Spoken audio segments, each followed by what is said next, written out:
Just God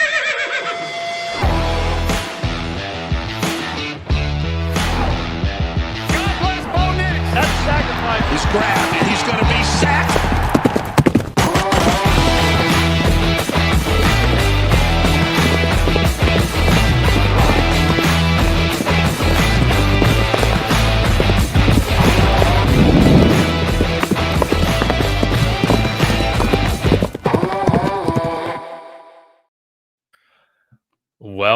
Welcome, everybody, to your friendly neighborhood horsepower hour. I am joined by my friends Jeremy of Broncos Unbridled, Mark of Marcky Sports Denver. I think Kodiak will be joining hopefully later on in the show as soon as he's off of work. So, hey, y'all get in here, join the chat as always. Respect my coach. Mike is the first one in here. That's what I'm talking about. I know he's hyped after the victory against the Texans. Let us know your takeaways and MVPs of the game in the chat.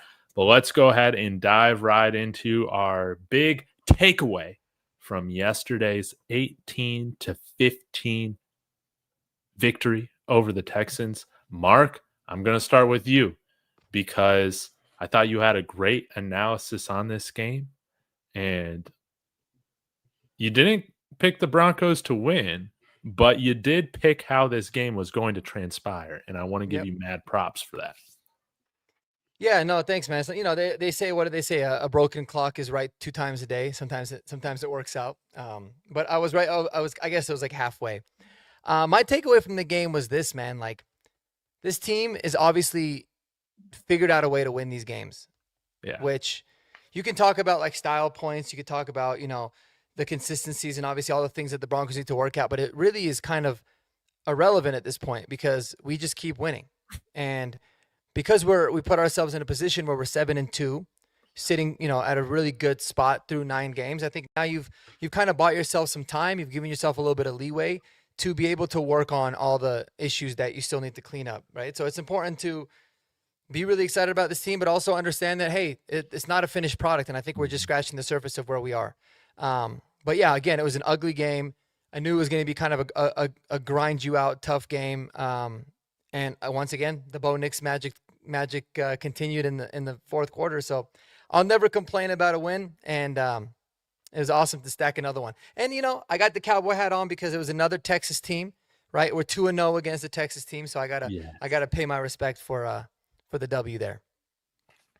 Absolutely love it. Jeremy, what was your big takeaway from our victory?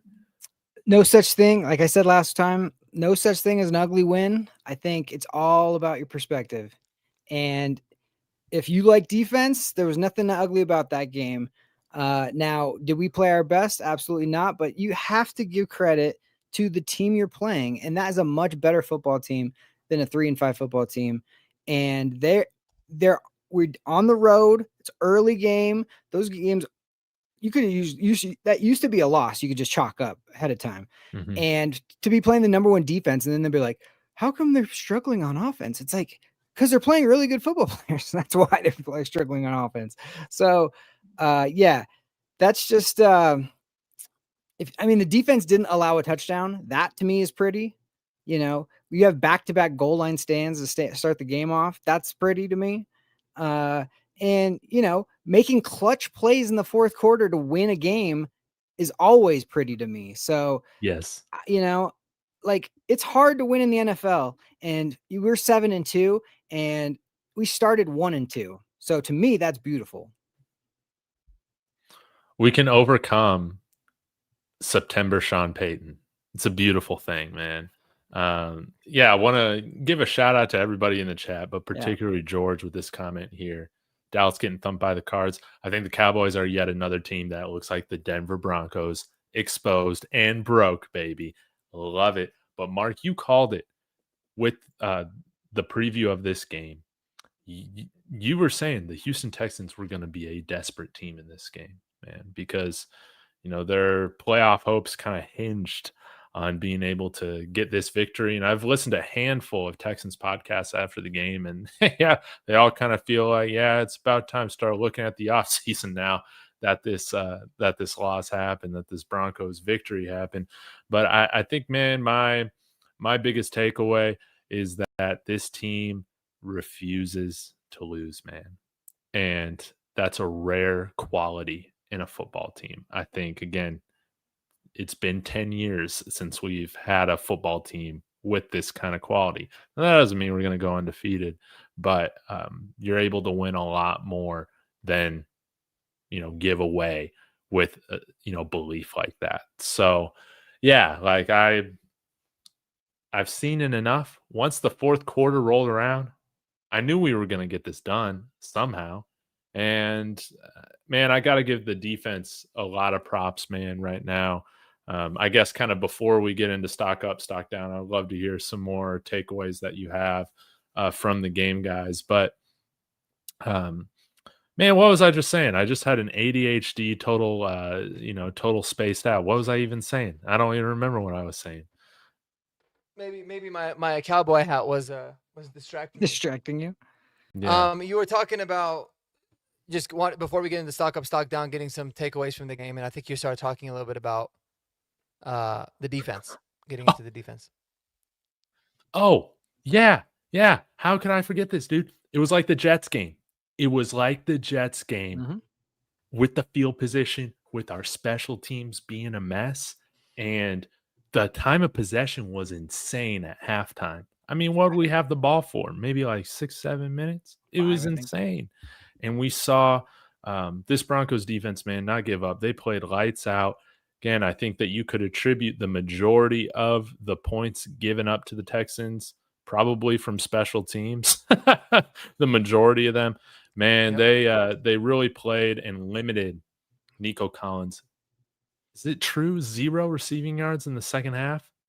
Completely shut him out. And, I mean, Davis Mills, good backup quarterback. So, I was kind of surprised that the offense wasn't able to honestly put up a little bit more with him at the helm. But, hey, our defense, man, really, really stepped up after a sluggish first half with special teams, especially, man. So I just wanted to shout them out. Mark, any other thoughts? Well, no, I mean, I think, you guys touched on it. I think we're going into this game. One thing that was the really big differentiator between the Broncos and the Texans and as it relates to defenses, we were the number one red zone defense and they were one of the worst. Ironically, even though they were good in all other categories. And then offensively, we were really good in the red zone, and defensively, they were very bad. So it's exactly kind of how it played out. I mean, the defense was amazing. I thought Dre Greenlaw completely blew up that first goal line stand single-handedly. Zach Allen was a menace. Talanoa Hufanga was a menace.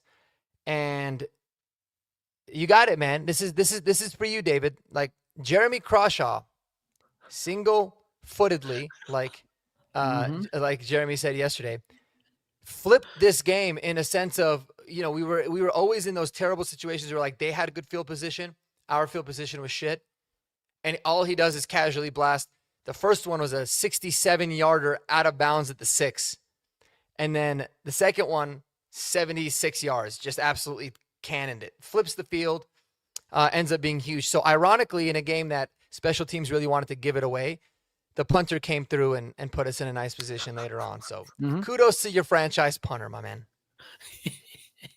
I love the broadcast because, man, when he hit that first 67-yarder, dude, the broadcast, I forget who was calling it. They're like, oh, my God, what a big boot, man. Like, they were fired up about it and real impressed. Yeah, shout out to Jeremy Crawshaw. He earned his 6th-round draft spot right there, in my opinion. Jeremy, any other shout outs before we get into stock up, stock down? Yeah, now that you're talking about special teams, I just want to point out, there's a lot of negative things that people are going to say about the special teams, obviously, and the offense, but all 3 of those phases made the plays they had to make in that fourth quarter. They all rose to the challenge.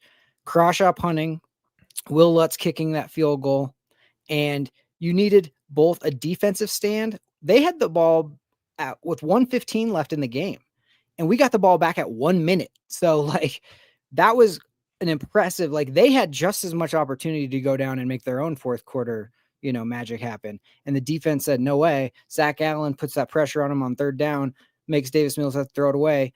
And then it's Bo time. And when you absolutely positively have to have it, he comes through. And that is what is like, that's a superpower, right? Like that's what you want in your quarterback. You want a guy who's clutch. And it doesn't matter what happened the rest of the game. When you have to have it, like, do you shrink or do you, or do you come alive? And that's what he does. And that's what the offense does. The whole belief of the offense, everybody on there believes that they're going to make the play to win it. Dobbins made a nice run on that last drive as well. And then, I had a question for both of you. I was going to save this for later, but now that we're on it, what did you guys think of the Sean Payton Will Lutz moment when Will Lutz is trotting onto the field to kick a field goal to win the game? When I saw it live. And he just goes, Will. And he looks over, he's like, right through. And then Will just goes, okay. And I'm like, why are you talking to your freaking kicker right now? I like, just leave him alone. But he nails, so he knows his players. If it was a 50-some yarder, I'd have been worried, but what is a chip shot? I'm like, he ain't lying, dude. Yeah. Right through. Let's get the hell out of here. I love it. What did you think? I loved it. Yeah, but in the moment, I was not a fan of it, man. I'll be honest. I did not like that, but yeah, I think it's cool to have that charisma coming from a head coach. And yeah, man, like shout out to special teams that were good in the fourth quarter. They were terrible in the first three. Yep. I'm curious. I got a question for y'all. We'll start with Jeremy here, but what did you think of, a big debate has been the play calling. I have still seen on Twitter, I guess I shouldn't be surprised about that, people are still saying Sean Payton needs to give up play calling duties. I'm not asking you about that, but how did you feel the game was called? Yeah. How did you feel about it? Well, I mean, part of that has to do with the fact that CJ Stroud went out too. You have to factor that in. Like, once that happened, you kind of downshift into like a lower gear because you're like, don't go crazy. You don't need to. Let's just be smart. Let's, Sean likes the screen game for a few reasons. And like the screen game is what it always comes down to with this play calling, like, stuff. It's an extension of the running game. It gets the ball out of Bo's hands. It gets completions. Bo's good at it. And we have guys that will block. Like Pat Bryant yesterday was a blocking maniac. So like, I understand why you want to try to do it. You want to spread people out there fast.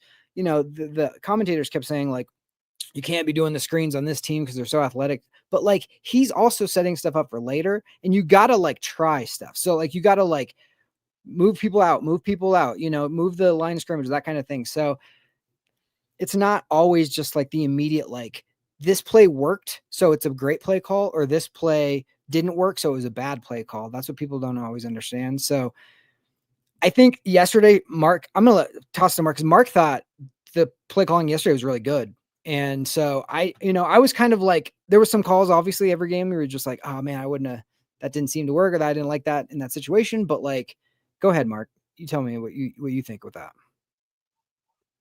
Sorry, I got distracted by a comment. Somebody shouted me out. Bashir, I appreciate you, man. Yes, I am Lebanese, as you can see by the flag. Anyways, I thought the play calling yesterday was really good, man. I really liked it because and I went back and watched it again, and you can see, dude, Sean Payton was dialing guys open, man. There was guys streaking open a lot. I mean, yes, Bo was missing some of them. Some of them got, I don't know if one of them got tipped at the line, but he missed it a little bit, but nonetheless, dudes were open and guys were dropping a little bit earlier too, right? We had a little case of the drops, but I liked how, they came out with the run, and not just the run, the specific types of running that they were doing. They were running like a lot of the duo blocking. They were doing a lot of the wide zone. The cutbacks were there. They were really getting into a rhythm there. They tried to kind of loosen him up a little bit by testing him deep a couple times. Didn't really work out, but I thought he was doing a lot of things to set the guys up. And then people say, oh, well, they always get on him. They're like, we're running it at, 6 yards a carry average, and Sean just stops. The thing people don't like, I don't know if they just don't realize it in the moment, but like the last two drives before the half are basically, we're in 2 minutes. We don't have the luxury of just running it. But then we come out in the second half, we commit to running. We have a drive where we get 9 yards on first down. We run it again on second, we get stuffed. We run it again on third, we get stuffed. And my thing is like, I can live with that because you're trying to do something, shit, whatever. It doesn't work out. It is what it is. But I thought he did a really good job of kind of balancing everything. And then especially at the end of the game, he started dialing up Bo Nix to run, right? Even with the one play where Bo Nix took off, I felt like it was a one read. If it's not there, take off and run, because they really intentionally moved the pocket over. And he took off running. And then they called the quarterback draw again. I thought he was really locked in. I thought the play calling was really, really good. And I just feel like it's such a lazy take to always blame the play calling when there's so many factors that go into it. So yeah, I thought the play calling was overall pretty good. I just thought the execution wasn't always there. And dude, the Texas defense is damn good. Mm-hmm. I know they didn't have CJ Stroud, but their defense is legit, man. They're flying around. Jalen Petrie is ridiculous. Mm-hmm. Al Shair is ridiculous. So yeah, I think it's that's something that you have to factor in too. But I like the play calling overall. Mm-hmm. Yeah, it's not perfect. Never going to be perfect, but it was going to be tough because, again, you brought this up in the preview. The Texans, they're an incredibly fast defense. They're going to be able to take care of the short game stuff that we do so well. They'll be able to take care of it well for themselves. And you saw that early, but man, I was real impressed with some of the plays that Sean Payton had designed, just weren't executed, whether it was for drops or, missed throws from Bo. I want to give a shout out to the protection. I thought we had good protection, even with their, star pass rushers coming off the edge. Thought the offensive line did a good job yet again. But yeah, he had guys open. And to win this game, that was my one thing I felt about coming into this game, that Bo Nix was going to have to hit some deep shots in order for us to win the game. And I guess both of those, two of the deep shots that he hit went for touchdowns, with Cortland Sutton and to RJ Harvey. That was another beautiful play, drawn up by Peyton. So I love what we saw,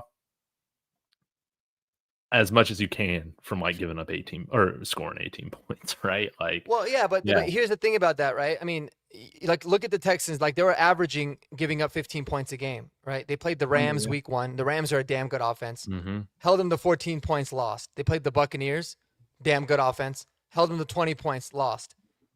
Jaguars scored 17. Ravens scored 10, but they didn't have their quarterback. And then the 49ers last week scored 15. I mean, this defense is not that they're not just they just played a whole bunch of crappy teams. They're holding really productive, really good offenses to low amounts of points. So us scoring 18 it's above the average, but it's really right in line with what a lot of the elite offenses, quote unquote, were scoring against them too. Mm-hmm. I got one more question for y'all, I guess, before we can get into MVPs and stock up, stock down. But David's bringing up a great question here. 3 takeaways. I'll read the whole thing and then get into the question. Number 1, Sean doesn't see RJ as a true running back. 2, our defense is still number 1 in the league. And 3, special teams not so special. Absolutely. Jeremy, we'll start with you. What do you think about this statement? I find it interesting about Sean does not see RJ as a true running back. I think there might be some legs to that, but I'm curious what your thoughts are, and how do you think Sean Payton sees him? I think he sees him as a rookie that needs to get better at pass protection, but can do more than just run the ball. So in one respect, it's he likes to get him out and get him, running routes and doing that kind of thing, which obviously he did and paid off and tied the game up on that touchdown. But he does not fully trust him to be back there doing the pass protection yet. So in that sense, yes. But I mean, he had 3 touchdowns last week. He had another touchdown this week. I don't know how much, if he's not a true running back, and that's pretty good production for a guy that he doesn't trust. So, there are certain things that obviously he needs to get better at. He's going to obviously put more trust in JK for that kind of thing. But I think RJ is doing great. And I think the last couple of games, he's really blossomed into, somebody who's a true weapon and a true joker that he wants to use him as. Mm-hmm. Mark? Yeah, I mean, I wouldn't say he doesn't see him as a true running back. I think he really wants to mold him into that receiving threat out of the backfield. He's had that every year that he was in New Orleans, and he's tried to really find that here in Denver. I think he was really hoping Jaleel could be that, utilize them in as much of that role as possible, but it never really came to fruition. But I think he wants to find his Reggie Bush, his Darren Sproles.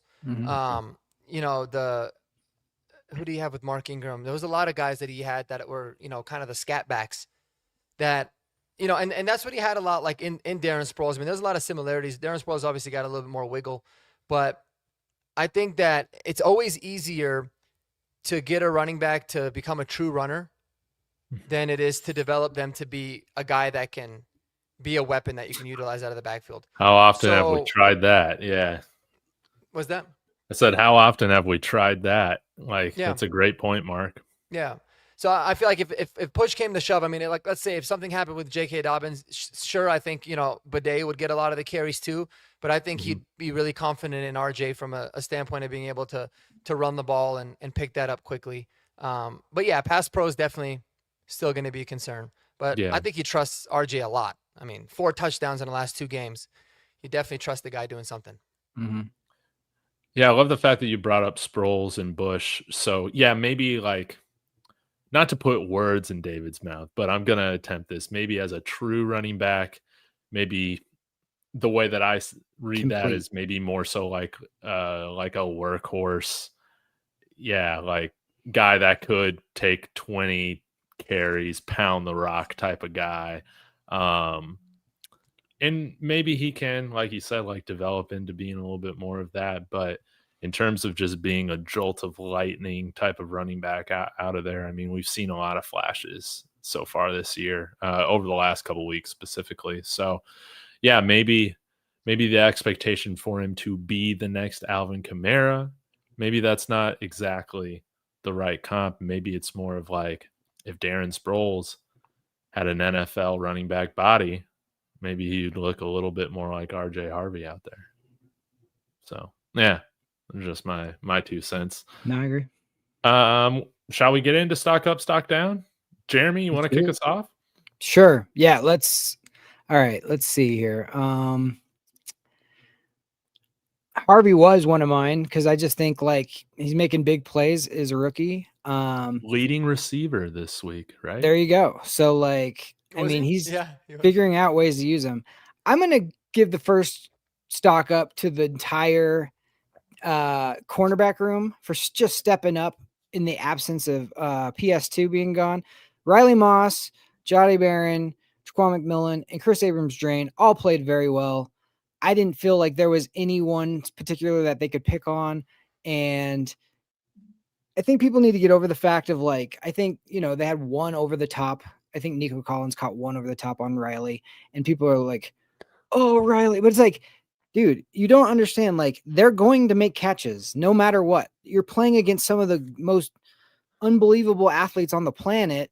It's not a matter of like, is the other team, you're not going to just shut people out. PS2 doesn't shut people out. He's the defensive player of the year, but it's a matter of being in position and making the tackle right away and not letting, you know, that happen over and over again. And he had a nice pass breakup on 3rd down there that I remember. So I just felt like all of them. I was really upset when they tried to flag Chris Abrams-Drain on that hit, because I was just like, what do you want him to do? It looked nasty. It was nasty for the fact that he just bounced off the turf like that. I'm a big CJ Stroud fan. I don't like to see any of that, but that's on him, honestly. Like, he slid late, and that's what happened. So, like, everybody who is all up in arms about Bo running more, like, those are the types of decisions that, like, you're playing with fire every time he does it. So, remember, Bo broke his back last year because he got hit on a run. So, you just have to know when and where. And, you know, I'm hoping CJ Stroud's okay, but Chris Abrams-Drain, I just felt like he really stepped up, and the whole defensive backfield, honestly. I love that. Absolutely love that first shout out. Mark, who do you want to shout out? First stock up. Oh, this is a special one, man. And this is to the legend himself, made history yesterday. Mercedes Lewis, baby. 6 snaps, I get it. But oldest tight end in Broncos history, oldest player to ever be activated for a game. Was just kind of chilling on his couch, comes in, lays a couple blocks for us. So that was a big. that was a big stock up. But my big one, man, is and we know Zach Allen's been a beast, so I don't even have to rehash that. But Talanoa Hufanga, holy hell. Dude. Holy hell, can Talanoa Hufanga play? That dude is absolute nails. He's so fun to watch. He's everywhere. I thought he was phenomenal. So, yeah, huge kudos, huge shout out to him. And then my man, Pat Bryant. Always, you guys know how I feel about Pat Bryant. He does the dirty work, and what does he do yesterday? Yes, he has 2 catches for 20 yards. They're the biggest 2 catches of the game by far, both on third down, both on drives that led to points. His awareness, he just does everything right. It seems like this guy doesn't seem like a rookie. So love me some Pat Bryant. Was love to see him looked for in the clutch times. And dude, Bo needs another option on third downs. Teams were starting to really pick up that Bo loves to throw to Cortland on third downs. Yeah. Well, what is he? How did they counter it yesterday? They just hit Pat Bryant twice across the middle. So Pat Bryant's a huge stock up for me. Absolutely. Love what we saw to Pat Bryant, man. And with Mercedes Lewis, man, I thought he made some pretty good blocks out there. For some reason, I only thought he had 4 snaps, so 6 snaps. I'll have to go back and watch the tape, but with him out there, I thought he did his job. I don't get how people are complaining about that signing when he's not even on that, the 53. Man, he's just an elevation, man. I think he came in and did his job, and that was blocked awesome. Will Anderson on his first block. Yeah, first snap out there, and he just held him like this. It's pretty crazy. Old man it was strength good for a big run. Yeah. Now stock up, and this is a weird stock up because again, it wasn't his best game, but I'm gonna piggyback on what. Oh, come on now. T. Fishes had to say. I'll read his comment and then I'll build on that. Stock down. Fans who expect veteran quarterback play from Bo, who's on his second year. Yes, he gets jittery and misses easy throws, but he's so clutch and he's definitely elevated this whole franchise. Absolutely. My stock up. Hey, it is another Bo Nix stock up. I know yesterday I said stock down for the improvement meter, but this is horsepower hour, man. Stock up. He led us on another fourth quarter comeback, baby. And I know that I think George had another comment in here. I'm tired of people urging more runs for Bo. Given what happened to Jaden and CJ, he should choose to run judiciously till we get to the playoffs. Don't need another broken back or worse. And that's probably, to George's point, why you didn't see Bo Nix run really until maybe the last couple drives of the game or so, right? So, I mean, he had daylight all game, it seemed like. I was driving me crazy, but Bo Nix does a great job of when he chooses to run, he avoids contact. He is very, very good with that. And I think that while I will still urge for him to run a little bit more, it's maybe not on designed runs because with some of that, you might be taking some hits. But at least with scramble runs is that he's shown that you can trust him, I think, a little bit more than what specifically Jane Daniels has shown when he chooses to run the ball. Like that man just does not avoid contact. And yeah, that's a whole other conversation about Dan Quinn leaving him in there and all this stuff. But I think, George, that's how Sean Payton and Bo Nix are looking at it right now, man. It's like they don't really want to run until they absolutely have to. And if it means keeping them healthy, shoot, I'm all for it. Not a pretty game statistically from Bo Nix, but he made clutch plays when we needed him to, baby. And he hit some deep throws. The one to Cortland right after missing Evan Ingram on that wheel. Man, that was a beautiful play from Sean Payton to get Evan Ingram open for that touchdown. And the one from even though he missed it. But yeah, the other throw to RJ was great. So Bo Nix, he's getting my first stock up. And Jeremy, we'll go to you again. Do you want to do a stock up or stock down? I'll do a stock down, but I want to just piggyback real quick. Yeah. Go my Bo Nix rant mode for a second. I'm so tired of it's always something you got to complain about with Bo Nix. I don't understand what is going on. The kid That's how this fan base is. Dude, like to be happy, we bro. are the most entitled fan base. Some of us, I'm not gonna say everybody because obviously not everybody, but we act like we've been like crushing it the last decade. Like we haven't. Have you guys lived through this? Like, what are we like? It's like we've been walking through the Sahara Desert and we got a bottle of water and we're like dumping it on ourselves instead of drinking it because it's like, oh, no big deal. Like, oh my gosh, dude. If he runs, then it's like he's not hunting.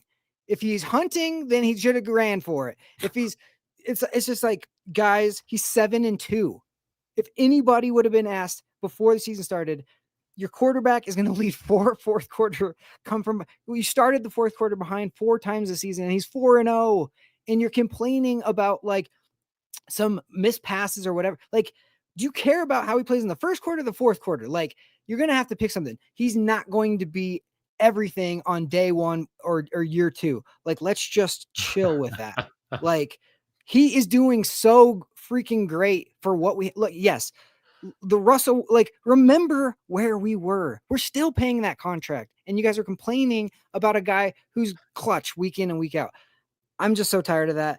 I hate the freaking like, oh, well, I don't know. When's he going to be a top 15? He's already top 10. Like they put the stats up. He has better stats than John Elway did his first 25 games. Let's just knock it off with that. Remember, he'll be a top 5 quarterback in 3 to 4 years, right? That's what Sean Payton said. Yeah. So yeah, still got see me in 4 years. If he's not then come with it. It's like, dude, this kid, I just love everything the kid is made out of. And for him to be like, oh, well, his footwork's a little bit this, or just the nitpicking of a guy who's already elevated your franchise that stunk for the last decade. Like, stop. Just stop. Mm-hmm. Preach. All right. There we go. Get that out of the way. People forget. Yeah, I got to piggyback on that too now, Jeremy. Feel free to get in on this, Mark. But right. Yeah, I'm getting do we not forget where we were a few years ago where our quarterback was the biggest meme in the entire NFL? Where he's more concerned about his social media posts and selling his merch and, all that stuff, wearing his own jersey to practice. Who does that? Seriously. His own office in the facility.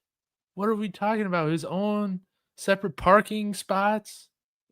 Guys, man, Bo isn't any of that. All he does is just focus on football, man. Yep. He's gonna get there, man.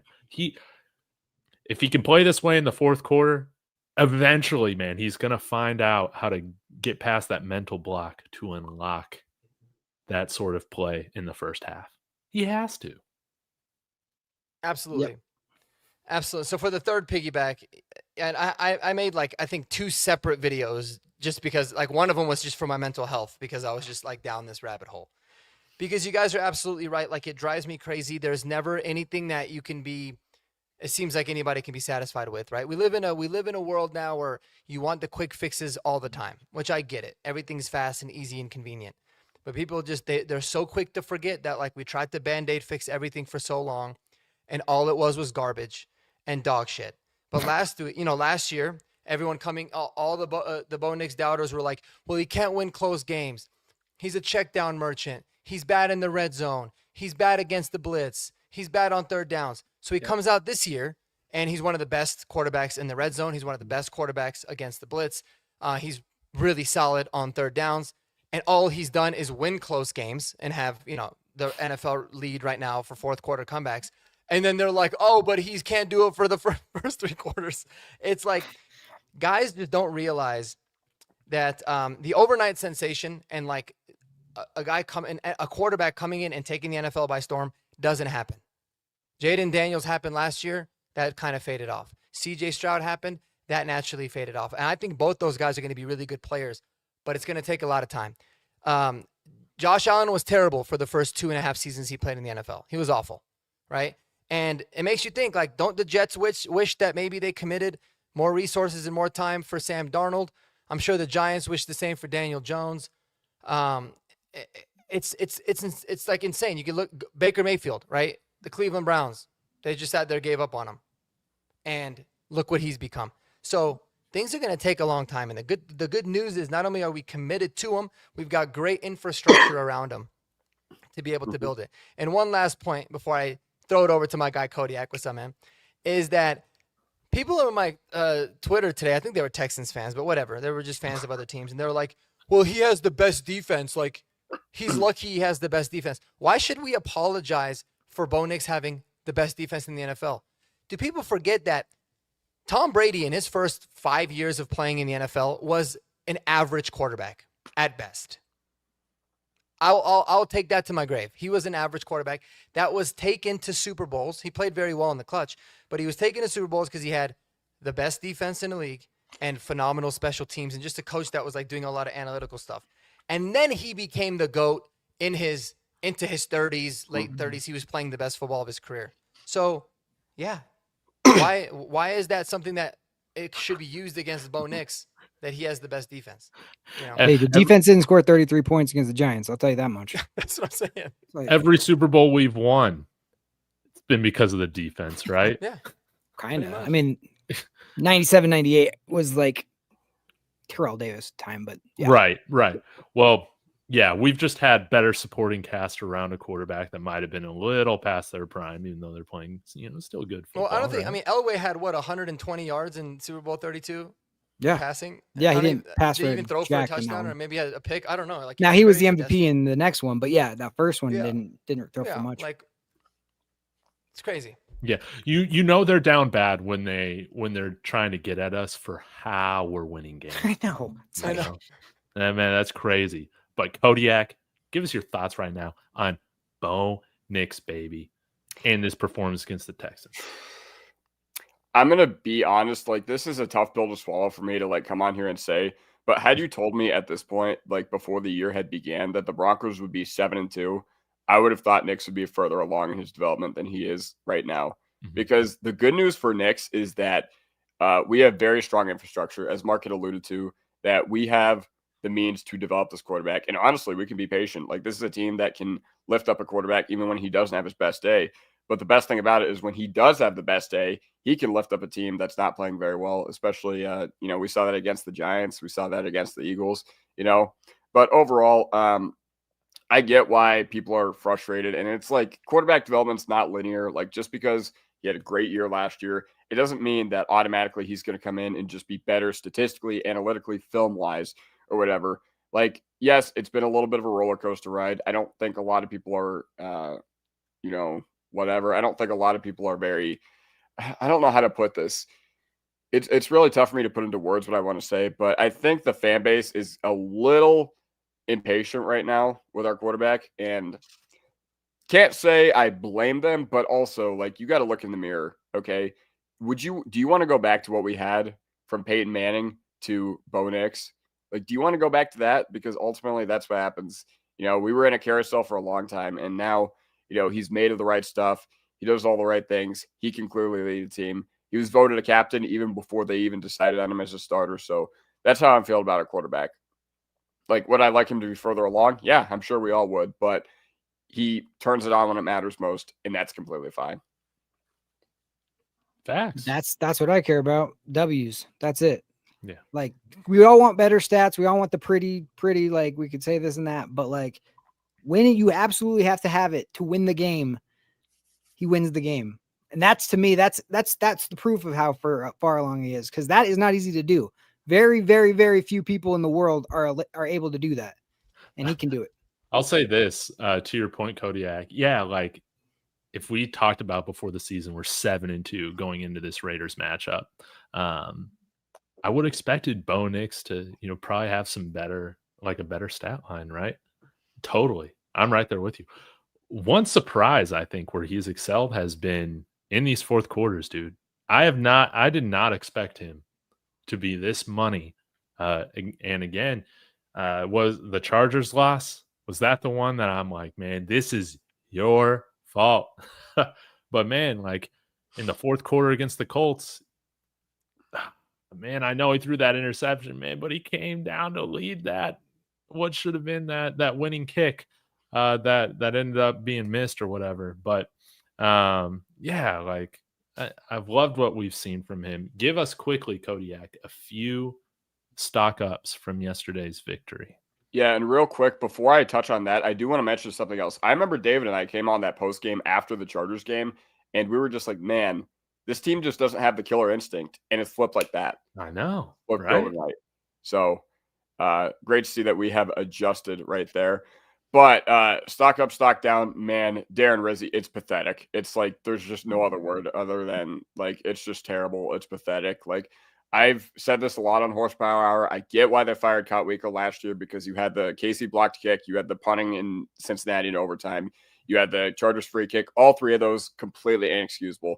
Can't happen. What also can't happen is what's been going on throughout our special teams, like, I don't know, during the game or whatever. You lost 3 points on the blocked kick. You gave Houston 3 more points on the muff punt. You allowed Jalen Knoll to go for like 45 on the punt return, 15-yard penalty on the long snapper for a late hit, holding on punt coverage. Like, come on. Like, special teams is just getting dog walked. And while it did not sink us yesterday, it did sink us against the Colts. So that is a game that you could chalk up to a special teams loss. You very easily could have lost against the Jets, because they started at the 50 basically all game long. So stock down, Darren Rizzi. I didn't think it was possible for us to just keep going lower and lower, but that's where we're headed with Darren Rizzi as well. Except Crawshaw and Lutz, stock up. You guys are absolute demons. But as far as the rest of the team, like Hufanga, oh my God. Oh my God, he's my next jersey. I love me some Talanoa Hufanga. Okay. Just absolutely flies around out there on the field. Greenlaw, I was saying all offseason that Greenlaw was my number one free agent target for the Broncos. I thought he was the guy who could have helped us the most out of anybody available. And it's only a matter of time before Singleton's out of here and we get a Greenlaw, Sternad inside linebacker duo. Zach Allen, best player on the field yesterday, hands down for either team, in my opinion. But those guys played absolutely amazing. But stock up on offense, Pat Bryant, man. You guys probably already talked about him, but man, he just keeps delivering when it matters the most. And I'm just so happy for him. I didn't like the pick when it was made. I didn't think, I was like, all right, how much is this guy really going to contribute year one? But also the young guys, stock up RJ Harvey, Jade Barron too. They keep playing well. They keep making plays when it matters most. And, during the Super Bowl 50 years, we got contributions from a lot of key young guys. So that was pretty big too. Mm-hmm. Dude, well said, Kodiak. I feel like you pretty much summed up everything else that we needed to hit on. I guess I'll give a quick shout out again to Jeremy Crawshaw. I think he flipped the momentum of the game, like you talked about, Mark, with his punts there in the second half. He was fantastic. I guess Sean backpedaled on those comments about we'll find somebody to fix the special teams, completely put it on the players, man. You saw he call out Luca Evans, kept calling him Devin or Evan or whatever it was. I think he called him Evans, like Luca Evans, like his last name. Oh, He's Evan. He's like, my name's Luca. The best is the comment. Somebody was like, calling him Evan is such a sweet flex or something like that. And I was like, yeah, sure, makes sense. It was really funny though. Like, no, we got to keep pissed. this professional, Sean. It's Luca. Yeah. Come on now, man. That was funny, but man, yeah, I almost wish we had whatever his name was, our special teams coach last year. Man, we only had like 3 of these blunders. Yeah, yeah. The assistant maybe we guy, can bring him back. Banjo. Yeah, he's with the Jets. He absolutely dog walked Rizzi 3 weeks ago. Yeah. Here we go. Yeah. George knows ball, man. You over there, George, opening up the can of worms. What do you think? Yeah, I'm pointing at you. Well, Mark did admit yesterday. I got him too. Yeah, that what was it, Mark? I'm not even going to paraphrase for you. Tell us about what needs to happen for you to, to buy this Jeremy Crawshaw worth a 6th-round pick type of thing. Well, he needs to be like, to justify a punter being a good draft pick, you've got to be like a top tier punter for many, many years. But I'll admit it, like I will admit it this year if he executes a nice fake punt, whether it's throwing or running, something we can get a little creative. But I went down a little rabbit hole at work today when I probably shouldn't have, because Tommy Townsend was having a hell of a game too. And then I was like, you know what? Let's look at the punters. Let's look at all the best punters in the NFL. This year and over the last few years. And a vast majority of them are undrafted guys. But then there are some really good guys that were drafted in like the 3rd. There was a guy drafted in the 3rd round, I think. It was crazy. I think the Jets took him. The best part is the Jets drafted him, I think, in like the 4th round. But then now he's one of the best kickers, but for another team. Typical Jets. But anyways, and it was like, a big majority of them do get it. But I think, listen, instead of like, instead of making it a big thing, I just want Jeremy Crawshaw to be very good for a really long time. And I think it'll be very much worth the pick. So, because it's easy to say, like, you could have gotten somebody else, but we ultimately could have gotten somebody that was a dud, and then it is a good pick. So he's doing a great job, and it's really nice to see, especially after a really rough offseason that everybody was freaking out about. Mm-hmm. Shall we get into some? We're gonna throw 2 more stock ups real quick. Yeah. J.K. Dobbins, I thought, was seeing the field really well yesterday. He made some really good runs, softened that defense up a little bit, and that run at the end of the game was really nice. We needed, everyone felt great when Bo got that long scramble, but we were still at the 36, and J.K. Dobbins got 2 more runs for another first down, made them kill their 2 timeouts. So I thought he played really well. And my last one was Jonathan Franklin Myers just doesn't get his due, but he was a madman yesterday too. I mean, Zach Allen, Hufanga, of course, but like Jonathan Franklin Myers was a menace. So I just want to make sure he gets his due. Yeah. I have 2 more stock downs real quick. Oh, yeah. Adam Troutman, he misses blocks every week. Like, Yeah. I don't know what I'm looking at when it comes to Adam Troutman. Like, he's like Lil Jordan Humphrey last year, where I'm just like, man, I feel like this guy just plays worse and worse every time I watch him. And then I don't remember hearing Sherfield's name at all yesterday. He's been invisible. Like, I'm just like, where was the guy that Stidham was absolutely ripping it to in the preseason? He was with Stidham on the sideline. Oh yeah, stock down. This one hurts. Michael Bandy, dude. What are we doing? Yeah. What are we doing? It's a bummer. We didn't have anybody on the active roster that could field the punt. We don't have anybody. We had to elevate somebody from the practice squad to get that. I know that is, that's very nitpicky, man. But man, Michael Bandy looked like me out there if I was trying to field a punt. That was not good. I'm not gonna lie though, man. I kind of liked his little 16-yard catch that he had. It was nice. Maybe, and I was telling Jeremy, maybe because he was, he's wearing the Wes Welker number. He kind of reminded me of Wes Welker, but he brings a very different element to this wide receiver room. So obviously, I don't expect to see him much more this season, but I root for guys like him, man. And it sucks that he ended up, muffing a punt. But listen, when you win, all is okay. Yeah, that's right.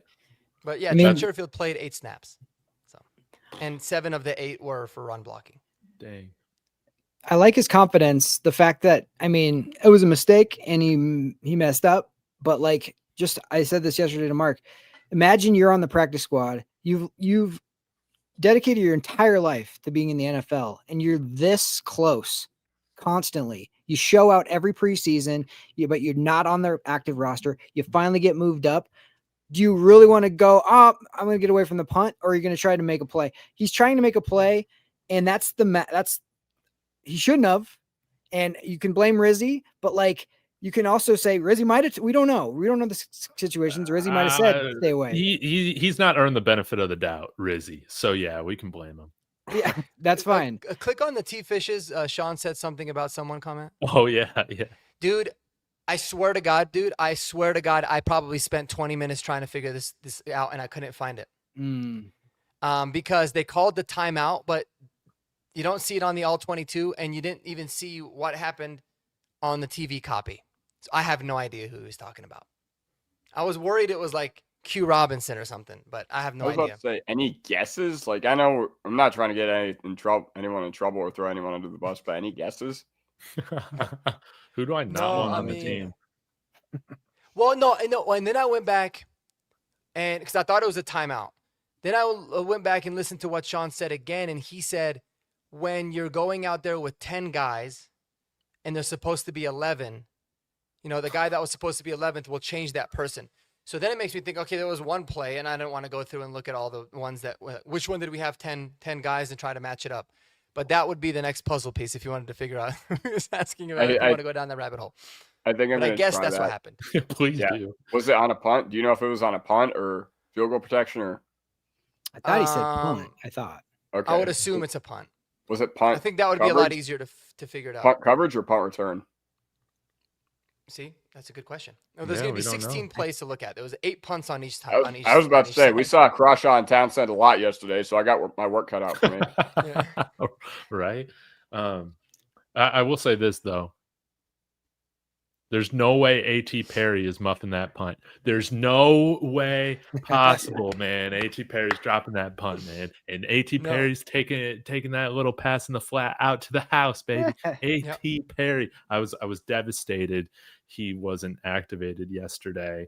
And we were lucky to win by only 3 points, not suiting him up. So yeah, I agree. We're lucky we're 7-2 without him. Honestly, I think we'd probably be 8-1 if we had him playing. I know, man. Shall we get into some giddy up or hold your horses, Jeremy? Yeah, this is a perfect segue to my first question here. I'm going to give it to you, David.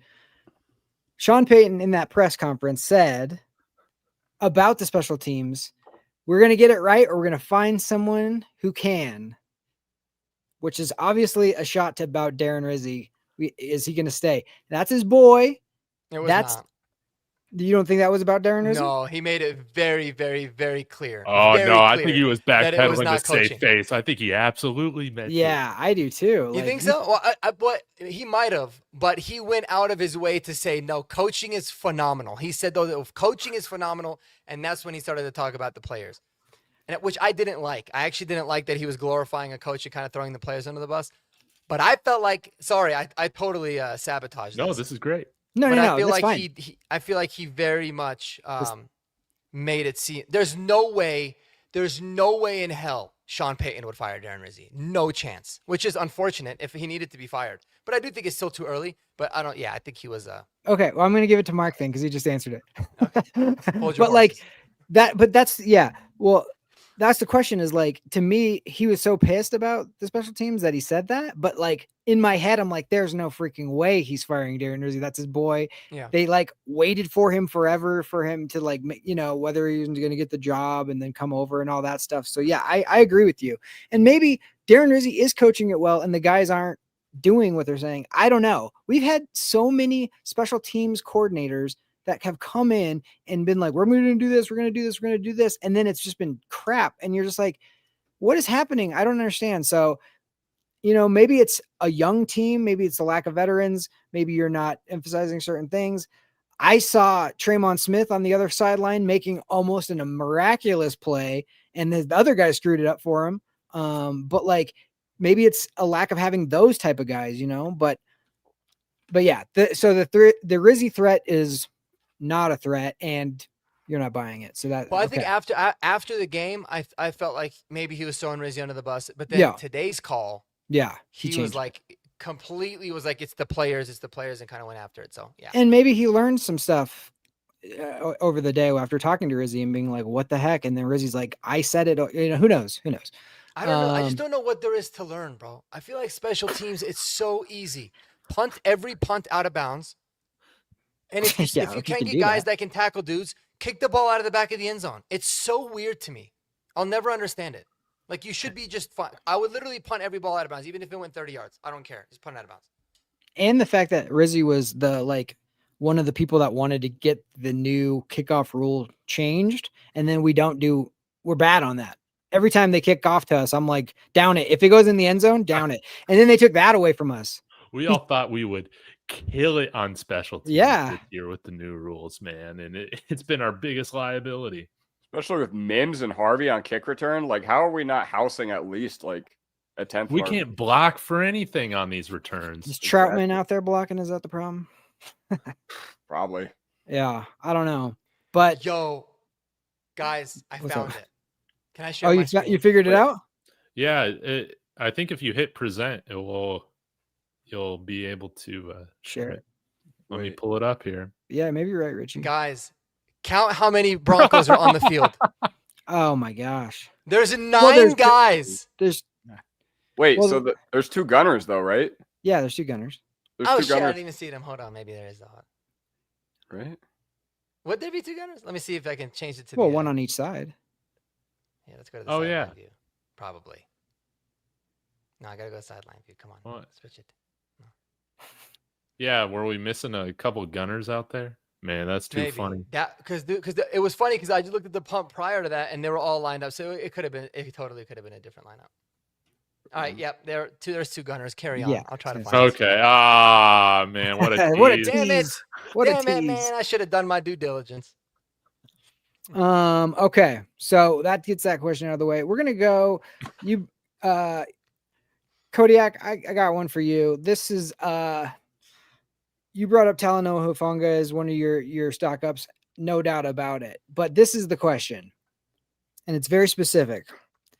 For 2025, this season only, was Talanoa Hufanga the best offseason acquisition for this team? And I'm going to give you some other options real quick. You have J.K. Dobbins, who's been, I feel like, a million times better than we thought.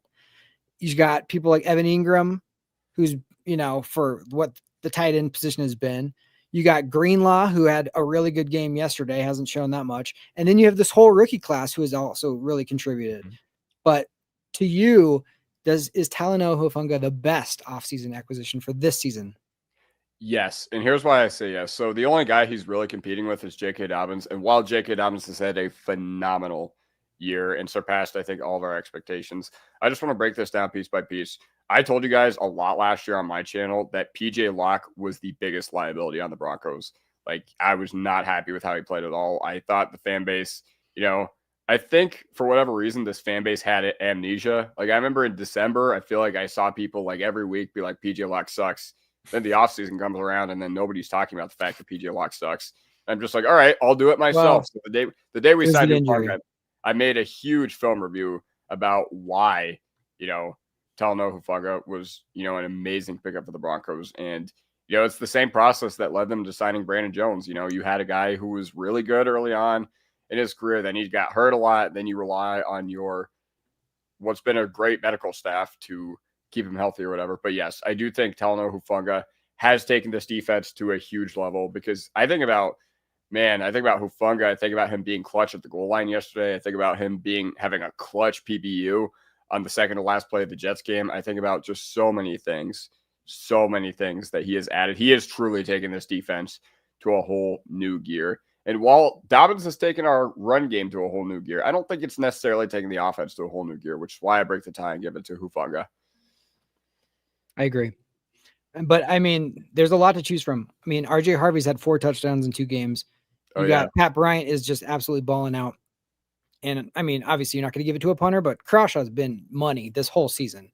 He just has. Even I was listening to the arena with Aqib Talib today, and he even gave Crawshaw a shout out. And Aqib Talib is giving the punter and he said exactly what it was. When you're a good defense, your best friend is a guy who can flip the field. If the offense isn't getting it done, and now they have to start at the 20, you're not going to score on us. It was in that game yesterday was so much about field position that when they were starting at the 40, 45, they were getting field goals. But when they had to start at the 20 or inside the 20, they weren't getting anything. And that was the difference, honestly. So that was such a huge game. Okay. Sorry, David, last question for you. What about for Mark? Well, remember Mark answered the Rizzy. Mark stole that's I right. sabotaged your question. But he had more information. So, all right, David, who is more responsible for the offensive struggles? Giddy Up Houston had a really good D, or it was the Broncos offense that was their problem? I'm gonna give credit to Houston, man. They have a really freaking good defense. Really good. And I know we know the most about this team, right? So it's easy to always come here and talk about what's wrong with it or what didn't work, the path to perfection, right? But yeah, the Texans are coming in here into this matchup with the number 1 defense. And we're on the road, man. They played really great. Yeah. They should have won that football game. Let's be honest. When you hold an offense to 18 points, you should win. Yep, but you had another great defense on the other side, and That's they did right. even better. That's right. We got a defense that's just as good, baby, If not- and well, that's why we got the win. One team gave up 2 touchdowns, the other team gave up no touchdowns, and that was the difference, right?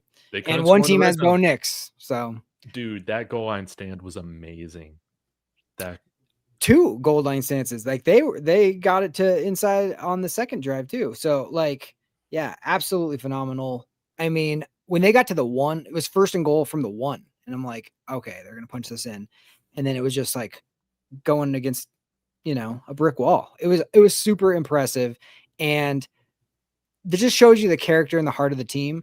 They're gritty on all. The offense is gritty for what they can pull out, but like the defense doesn't quit.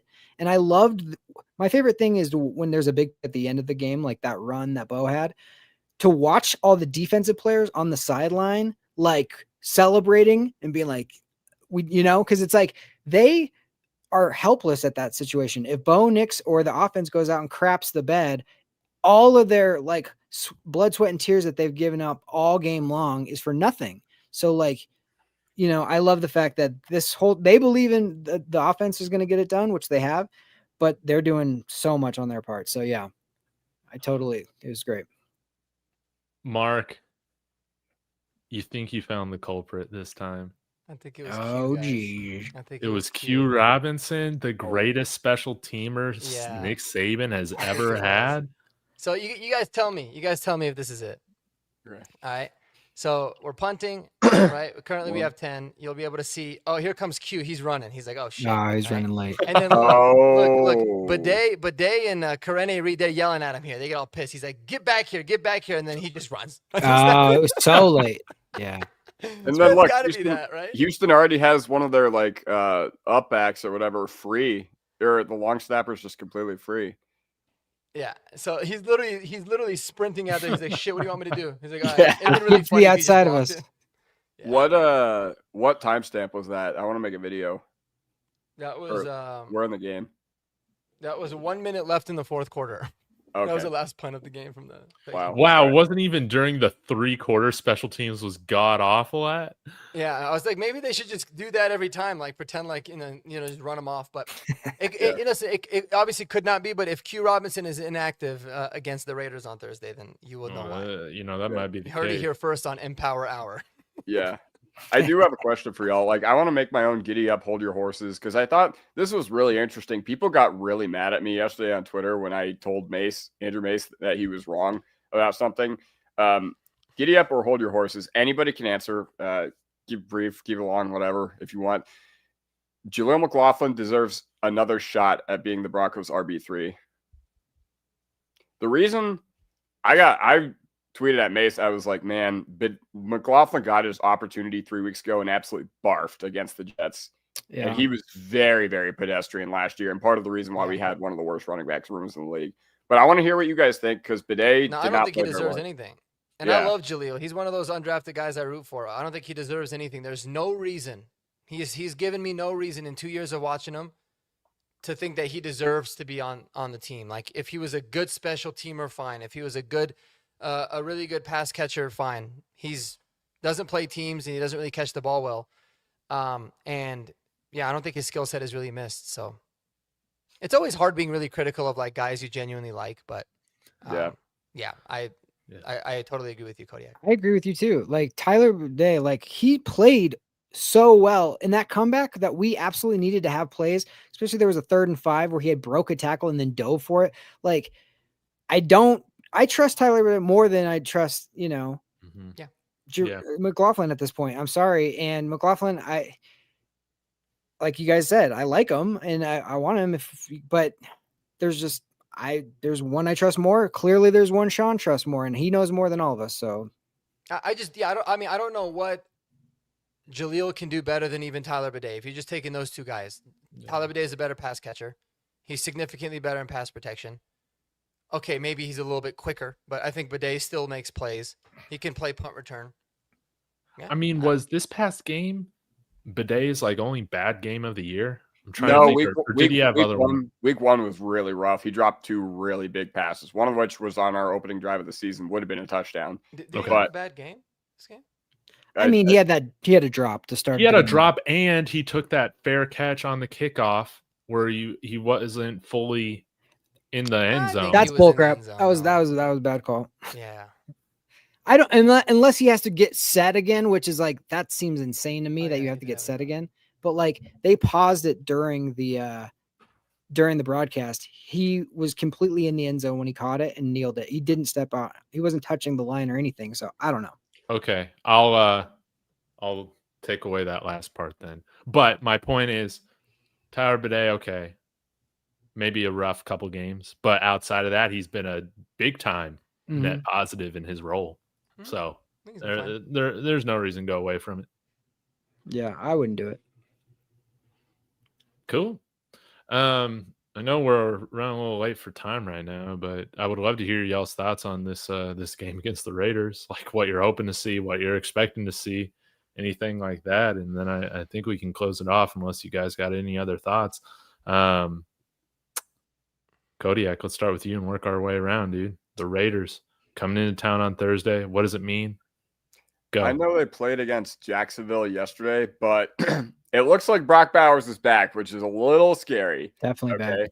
It looks a little scary, especially because, I mean, we did a phenomenal job on Brock Bowers in the second game last year. First game last year, he just completely mossed PJ Locke and just ran to the end zone on like the first play of the game. But the Raiders, I don't think they're as poverty as I would have thought coming into this week, but this is still a bad team. And the Broncos, you know, for all the close games we've won lately, you know, it's time we remind people who we truly are. Okay, we had Dallas a couple weeks ago, but what has this team done the past year and a half? Anytime there's a team that comes into Empower Field that you should beat, usually you beat the brakes off of them, and this should be no different, okay? Last year, the PS2 interception completely turned our season around, and yeah, now it's nice to see them back in Empower Field again, and we're going to be wearing the best uniforms in sports, and we played very well all 3 times we've worn those, so I'm expecting a pretty decent win here from us, but the Brock Bowers task, not to be taken lightly, especially without Surtain. Agreed. Just to jump in, I'll say, like, this is one of those ones where it's the trap of traps, you know? Like, it's a short week. You're playing a division rival who's down, and a lot of people are just going to expect a win, and this is really where you got to guard that. Like, the good news about not playing your best football yesterday is that you're not feeling yourself coming into this game. Like, this is another one of those where Sean's going to really be pissed, even though we won.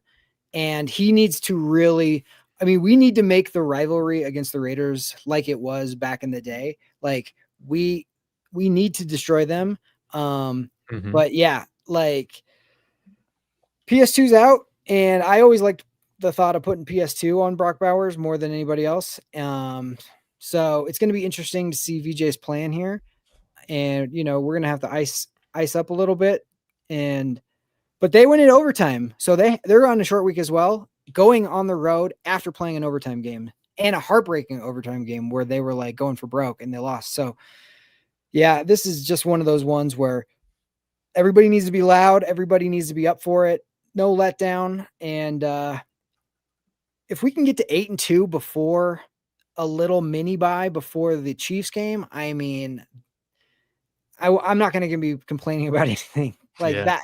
If you would have told me that, like, you're 8-2, you're going against, and you have a 2-game lead against the Chiefs minimum, going into that game, you know, that what else are you going to ask for? So just lock in, short week, do your stuff. Mark? Yeah, this game freaks me out, man. I hate playing the Raiders. I hate playing divisional games. They're always close. I think this is going to be another close game, and not just because division games usually are, Thursday night games usually are. Geno Smith, man, as bad as he's been this year, he always seems to play well against us. They got Jacoby Myers back as well, who's been somebody that's beaten us. Max Crosby always demolishes Mike McGlinchey.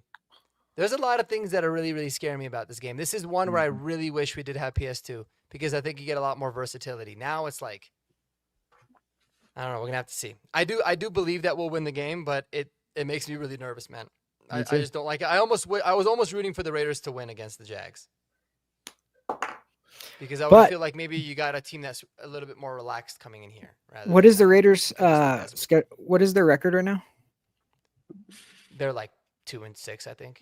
Yeah, let me check. I mean, they're getting real close to being like they're 2-6. Yeah. Yeah. Like you got Tom Brady as like, one of the owners now and all that kind of thing. And, this is one of those games where if they lose it, you're almost like, are they going to start tanking for a big draft pick too? So they're right on that edge of desperation. So it's going to be interesting to see what happens.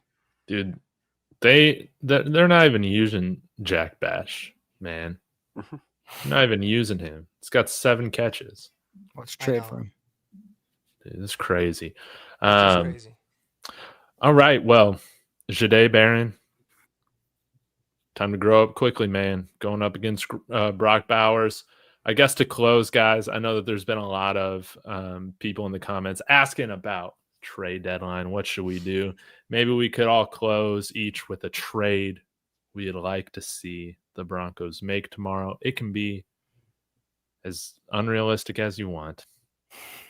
But I'll start. Okay. That's okay. You had a great video. Check out David's video on this, by the way, too. Yeah, it was popping off for some reason, so that was cool. Awesome. But Mark, I got to steal your ID, man. I want Taysom Hill here. I love it. Yeah. The Saints don't need him. You can throw a 7th round pick or a 6th round pick and get him. Who cares about those late round picks if we're going to use them to pick punters and basketball players, right? So get Taysom Hill. He can fill in fine at tight end 3. He can block, he can pass, he can receive, he can run the ball. Why not? He can fix your special teams, bro. Yes. He can fix your special teams single-handedly. That's a great point, dude. Well. He's a forfeiture.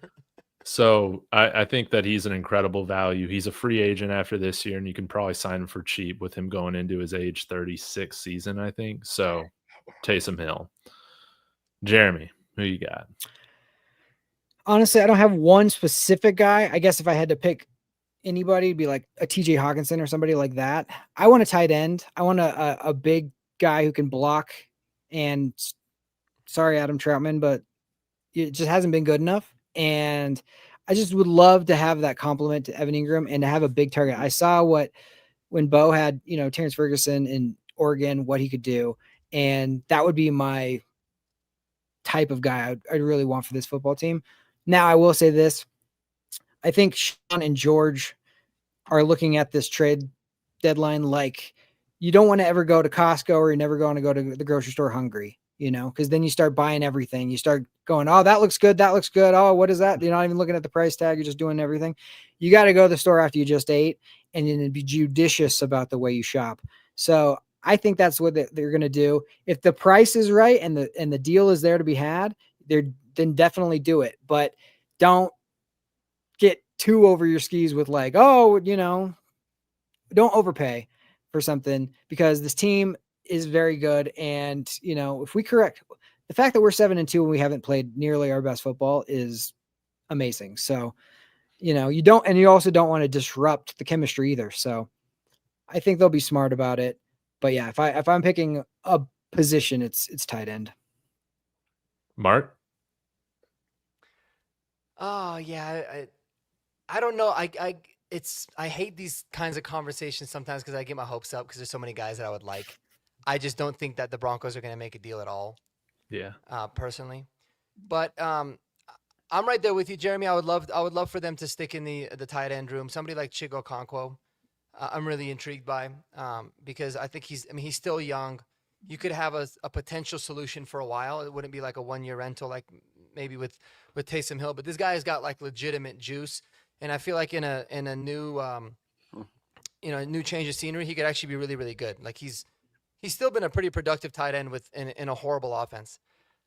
I just don't really think he fits at all what Sean Payton wants in his tight ends. So that would be one to keep an eye out on. Otherwise, if there's like a linebacker or maybe a depth inside lineman that you can find, I think that would be a real possibility too. All right, Kodiak, wrap it up for us. Well, you guys have I'm gonna keep the tight end conversation going because all I can say is that Adam Troutman is not a championship caliber tight end too, and I don't think Lucas Kroll or Nate Adkins. I mean, Adkins a little less so, but Kroll is not a championship caliber tight end 3. Even though is he done for the year? Or Kroll? I don't Heard know. that, but I don't know if that's true. I don't know, but either way, we don't have him for a long time. Honestly, he's somebody that I think this team can do without. I do want David Njoku. Here's why. Especially because of Harold Fannin emerging on Cleveland, they want all the draft capital they can get. I thought it was really puzzling that the Saints traded us their 4th-round pick when they were in complete free fall rebuild mode. But you know what? Hey, I've heard a lot of people say that could be a great spot to get a tight end this upcoming draft. And I'm just like, dude, we can't afford to wait. Our tight end problem, honestly, it still exists. Even though we signed Ingram, in my opinion, it's not solved yet entirely. And I feel like Ingram has been a little disappointing. So I want to trade for, that's the specific guy I had in mind. But if anybody else has any other solutions, that'd be fantastic. I just don't think, like Mark brought up Okonkwo. I think Sean Payton apparently, if the guy doesn't block, Sean Payton's not going to mess with him like that. But yeah, with Njoku, you just need a true inline guy. You need a true inline, not only mismatch, but a guy who can be physical, and David Njoku solves that problem. Call him the Njoker. He'd be amazing. I would love Njoku. Dude, Luke Musgrave, Daniel Bellinger, there's a lot of guys that I would love. Luke Musgrave, I felt like was a real possibility, but Tucker Kraft tore his ACL, so I don't think they're going to trade him, which really sucks for them. Damn. All right, guys. That's not cool of Fuckhoff calling the Raiders a bunch of incels. Come on. They're still good guys. Yeah. Well, thanks for joining another episode of the Horsepower Hour, guys. Again, please subscribe to all the channels. Links should be in the descriptions of all the videos if you guys prep before this. But real quick, Kodiak, got anything going on your channel this week? Yeah, tomorrow, hopefully, I will put up I've kind of stopped doing these things during the week to focus on short form, but we need to talk about that horrible special teams performance. So look out for that. Beautiful. Your Denver Broncos put up one of the worst special teams performances I've ever seen. We had the Levi Wallace game last year. We had the Alex Singleton game week 2 against the Colts. 2 of the worst cornerback and inside linebacker performances I've ever seen.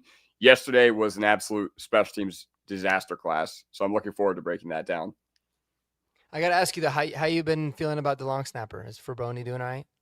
Faboni's doing fantastic besides that stupid-ass penalty. What are you doing? Snap's looking good, though. Can't say the same for Wattenberg. No. No. That guy was never a long snapper. He's not a short snapper either. No. He's not. He's just not Mark, a snapper. Anything else going on in your channel till Thursday?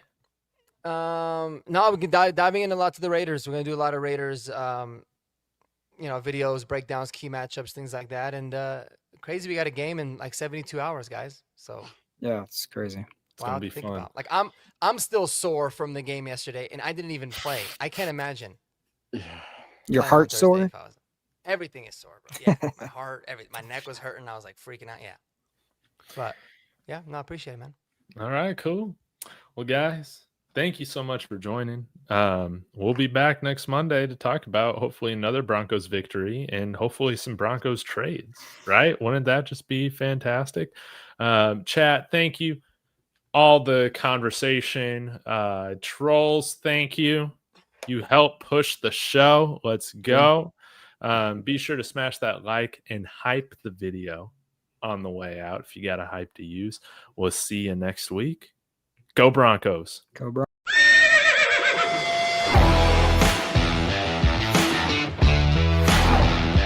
God bless Bo Nix. That's sacrifice. He's grabbed and he's going to be sacked.